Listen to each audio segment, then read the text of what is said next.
Education అండి బాహుబలి ఆ స్కీమ్లో చేస్తే it break the roof. Baahubali అంత పెద్ద సినిమా అంటే నేను చిన్న ఎగ్జాంపుల్ చెప్పాను. ఇప్పుడు ఒక ఏరియా ఉందండి, అంటే నాకు ఫిగర్స్ నాకు సరిగ్గా తెలియదు. ఇప్పుడు చీరాల ఉందనుకో, చీరాల సెంటర్లో బాహుబలి వాల్యూ 100 రూపాయలు ఉంది సపోజ్. 100 రూపాయలు ఎలా వస్తుంది? అంతకుముందు మీకు మగధీర, అత్తారింటి గారిదో లేకపోతే బిగ్గెస్ట్ హిట్ అన్ని చూసి వాళ్ళు థియేటర్లు ఉన్నాయి. అప్పర్ లిమిట్ ఇంత పెద్ద సినిమా వస్తుంది. లాస్ట్ సినిమా 60 రూపాయలు కలెక్ట్ చేసిందంటే ఈ డిస్ట్రిబ్యూటర్ చీరాల అతను ఏమంటాడంటే నేను 100 రూపాయలు ఇస్తాను. అప్పర్ లిమిట్ దీని కెపాసిటీ అంతే అంట. కానీ మీరు వాళ్ళు ఏం చేస్తారంటే మొత్తం చీరాల్లో ఇలా డిస్ట్రిబ్యూషన్ సిస్టమ్ ఎవడైనా కొనుక్కొచ్చింది పెట్టానుకోండి, థియేటర్ వైజ్గా ఎవడిష్టం వచ్చినట్టాడు వాడు దాంట్లో 100 రూపాయలు కాదు, నేను 120 కొంటాను అంటాడు, 130 అంటాడు.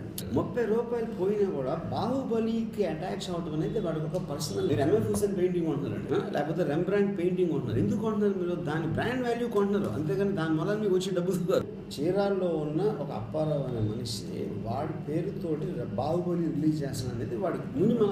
అది ఐస్ క్రీమ్ లాంటి దానికి వర్కౌట్ అవ్వకపోవచ్చు.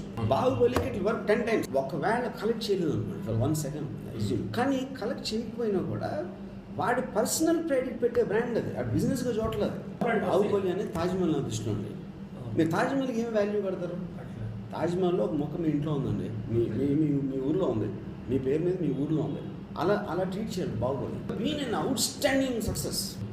సో ఒక్కసారి అంత పెద్ద సినిమా అయిపోయింది అనుకోండి, ఆటోమేటిక్గా ప్రతి ఒక్కరు అక్కడ అదే ఆలోచిస్తారు. ఇంకోటి ఏంటంటే మీకు లాస్ స్ప్రెడ్ అవుతుంది కదా. ఒక్కడ వెస్ట్ గోదావరిలో ఉన్నాడు, అక్కడ 50 పోయిందా 20 పోయింది చెప్తారు కదా, మీకు సడన్గా 500 పోతుంది, 1000 మందికి పోతుంది. ఇండస్ట్రీకి ఉన్న బిగ్గెస్ట్ ప్రాబ్లం అంటే లాస్ అనేది కొంతమంది మీద కాన్సన్ట్రేట్ అవుతుంది కాబట్టి మీకు ఇండస్ట్రీలో ఏడుపులు వినిపిస్తాయి. బిజినెస్ మోడల్ మీరు దాన్ని ఎక్స్పాండ్ చేశారనుకోండి.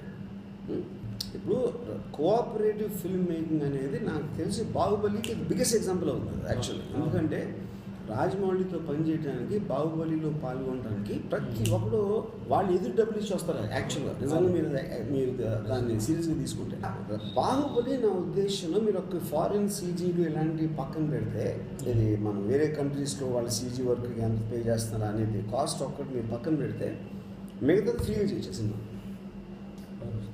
ఎందుకంటే అంత పెద్ద బ్రాండ్ తోటి అసోసియేట్ అవ్వడానికి ఎవడు రాకుండా ఉంటాడు చెప్పండి. ఐస్ క్రీమ్ అంత చిన్న సినిమాలో అలా అవుతే బాహుబలికి ఎంత పెద్ద లెవెల్ వర్కౌట్ అవుతుంది. తర్వాత మీరు డిస్ట్రిబ్యూషన్ అలా చేస్తున్నారు, మొత్తం ఆంధ్రప్రదేశ్ని కొనుక్కుని. ఆంధ్రప్రదేశ్ ఎవడైనా సరే ఆ ఊరికో థియేటర్కో దానికో కొనుక్కోవచ్చు, అంతే అయిపోయింది సినిమా. అప్పుడు మీకు వీళ్ళకి వచ్చే రెవెన్యూ ఎక్స్ట్రాడినరీగా పెరుగుతుంది. గాడ్ ఫర్బిడ్ ఏదన్నా చేసి జరగకపోయినా నోడి విల్ ఫీల్, ఎందుకంటే ఆడు పెట్టిన దాంట్లో ఎంత పోతుంది.